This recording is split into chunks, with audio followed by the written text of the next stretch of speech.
A Middle Georgia mother is speaking out about juvenile diabetes. 41 NBC's Elaine Rackley met with a local diabetes support group leader to learn how she and her daughter are coping with the disease.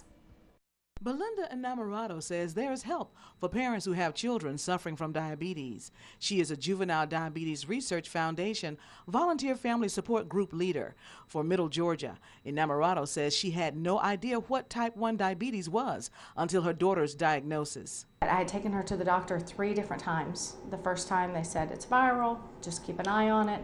Second time she said she has strep throat, put her on antibiotics.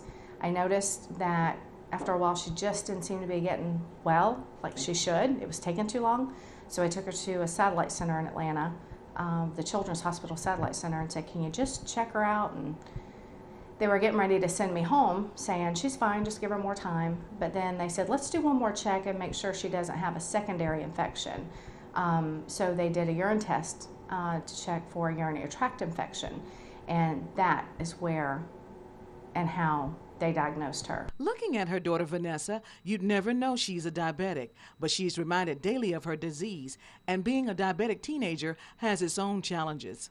Waking up almost every morning with a high blood sugar and trying to get up out of bed is hard enough, and then getting up with a high blood sugar is just, I think I can't.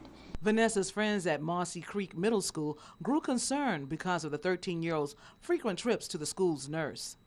She's responsible for giving herself insulin shots 4 times a day and checking her blood sugar 6 times a day. Vanessa gets support from the national chapter of Juvenile Diabetes Research Foundation at annual meetings, where she meets with others who share her condition.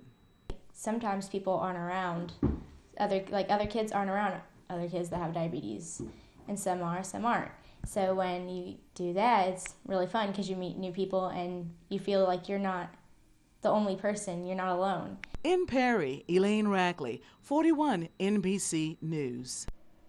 The Diabetes Support Group meets at 9 a.m. on the last Wednesday of every month at Bear Bulb Coffee Shop in Kathleen. And for more information, you can call 678-891-8196.